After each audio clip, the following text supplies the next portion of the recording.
I believe that he had a story that should be told. That if it can help someone else or help somebody else even grieve through losing someone like that, or shed light on the fact that people are more than how they leave this world if they choose to do that.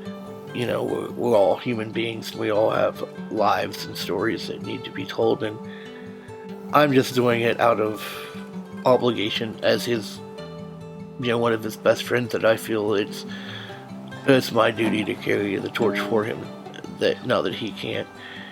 I mean, like I said, I don't really know how to play bass guitar, but I know my way around with six strings. So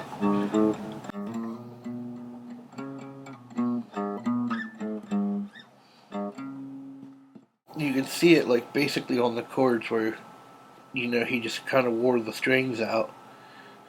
Here, right here, but you can tell it was well used just by the shape that the strings were in. I'm sure he was probably going to change these eventually. Uh, I'm going to have them taken off eventually as well and have them made into a bracelet. It's definitely his favorite instrument because he was a decent guitar player, but he was a much better bass player than he was guitar player. And I intend to uh, use this to learn to play bass myself eventually.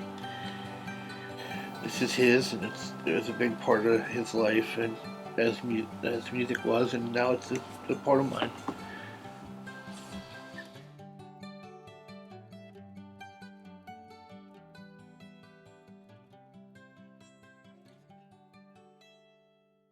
I want to talk about my friendship with him.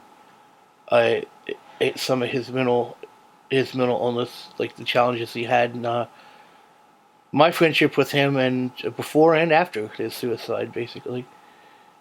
His name was Joshua Loy. I believe that strongly believe that people that are mentally ill kind of get written off, excuse me, as a statistic and a number, you know, and they're just part of a percentage. We would have a lot of philosophical discussions with each other. I guess you could consider it philosophical because it would delve into that at one point, like what is what constitutes as the Batmobile. If Bruce Wayne gets in a Ford Escort, is it a Batmobile? Technically, I didn't really develop a real personal friendship with him until later in life because we were in the same boat personally with going through Social Security and kind of coming back home after both having mental breakdowns. A lot of the times it was banter between us, and it would just be just like he was always quick with a remark or something, or always just he would just tell a little bad joke like how do you make a tissue dance? And so put a little boogie in it, and he had this way of laughing that was kind of like a high pitched kind of giggle that it was very contagious. And his dad kind of has a similar type of laugh, so you can't help but not laugh. I remember him saying, "Well, we're a couple of nerds," but I use that term relatively because we are nerds, basically, that kind of thing. He was having some real trouble with anxiety and stuff like that, and suicidal and depression. He was bipolar, very bipolar, and he just had a breakdown, I guess, and he tried to kill himself, and because of that, he came home. When he came to consciousness in the ICU that his sister was there, and she said, "I know George Bush is president, but it's not that bad."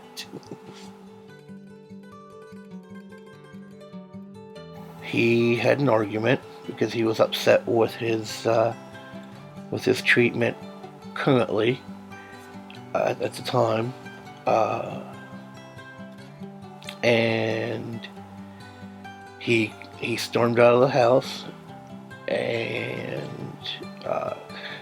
I know that because I called to check on him, and his mom said that they had an argument, and he had just left the house probably about 5 minutes ago, and ever then he kind of just disappeared. It was 6 days before the state police found him, and they believe that through the coroner's report and just by the looks of things at the scene, that he had been dead for 3 days prior, and it was a self-inflicted gunshot wound to the head. Apparently, he had gone to Walmart or wherever and purchased a pistol and got the ammunition, and did what he felt was necessary. There was no note.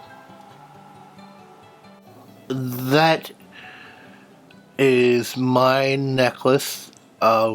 His dad bought me the pendant itself, and the necklace is actually a gift from my mother, as well as the pendant that sits in front of it. It is like the Celtic tree of life and wisdom, and behind it is Josh's ashes, and it just says "my friend" on it.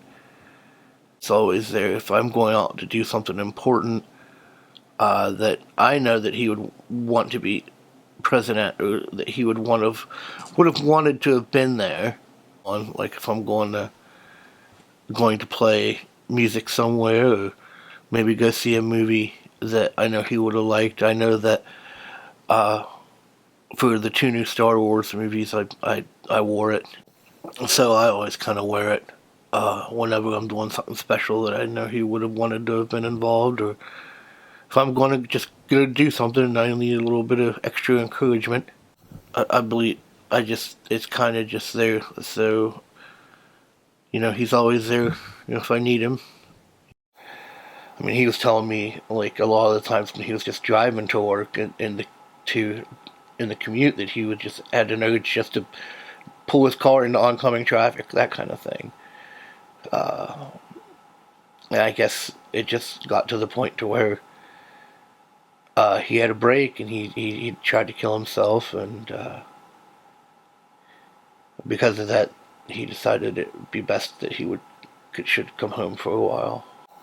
He had talked about suicide quite a bit, because he was a believer that if someone was really suffering, that they should have the right to have themselves euthanized, basically. We had a lot of the same likes, like comic books, movies. Star Wars and Batman were like our things together that we enjoyed, as well as just watching movies together. Since I didn't drive, we would schedule our appointments an hour apart with the same guy, and then we would go up, and he would have his, and then for an hour, and then I would have mine, and then we would go to the car together and just talk. Well, how'd therapy go? Well, we would talk about it, and then we'd decide what movie was playing that had our interests that we would want to see. And I can't say, almost every weekend we were usually at the movie theater watching something together. I mean, it happened so much that the guys at the theater, like, when we would show up, they'd be like, "How's it going, fellas?"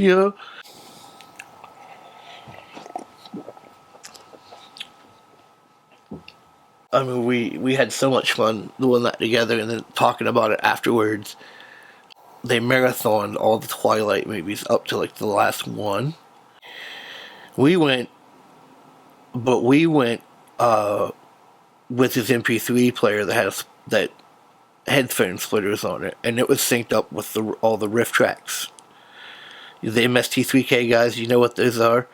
So we watched that with a bunch of people that were real into these movies, and we're sitting there laughing and snickering and getting dirty looks, and it was just, we just had a blast because we were sitting there like literally having to cover our mouths and stuff because we're laughing so hard, and people, and there's people, you know, that are invested in these movies, and they were just giving us the dirtiest looks, and some of them were catching that we have headphones on, and they're like, "What's going on? What are they doing?" And it was probably one of the best times I had ever had with him. He would say that he couldn't really carry a tune in a bucket. He wasn't the best singer, but he could play the guitar and bass quite well. He had a real knack for mixing sound. So some of his stuff is a mix of sound that he had that's meshed together, and he just had a knack for it, like putting it together and making it sound good. And he could switch it and play it, make it, you know, play it backwards, and it would still sound good. I mean, I know I have one song that is like an instrumental of guitar and whatnot, and he is able to overlay, like have a main track and then play it under it like harmonies, and then mix those together. And he was just so talented at mixing music that he really missed his calling, that he could have been like a sound recording engineer. The Beatles are probably his all-time favorite band. But he kind of did a little bit of everything. There was nothing that I don't think he really didn't like besides like top 40 pop music, I guess. I mean, I do remember I expressed that I had a real hatred for Justin Bieber, and for Christmas one time he got me a Justin Bieber Christmas ornament as a gag gift. His actual suicide was May 2nd. Well, not May 2nd, November 2nd, 2016. The last thing I said to him, like a few months ago, a few months before he passed away, because he was told me he was gonna go see another doctor and try to get stuff figured out because he wasn't in a good place. And after that, we hadn't really talked, because he would go through periods where he wouldn't talk to anybody. But I remember the last thing I said to him was, well, we're in this together, and I just want you to get better. And I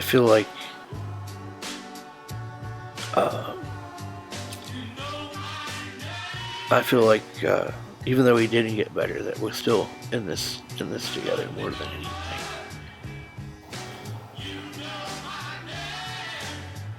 I mean, I know some people aren't spiritual and don't believe in it, but I believe that he's probably in this room right now.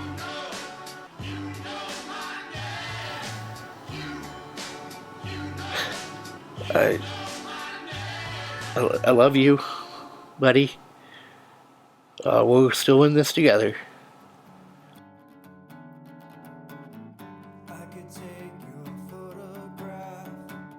I could stop time and space, but it's not what I want. To keep living in yesterday. Shake off these dreams. Shake the dust from off your feet. Yesterday's gone.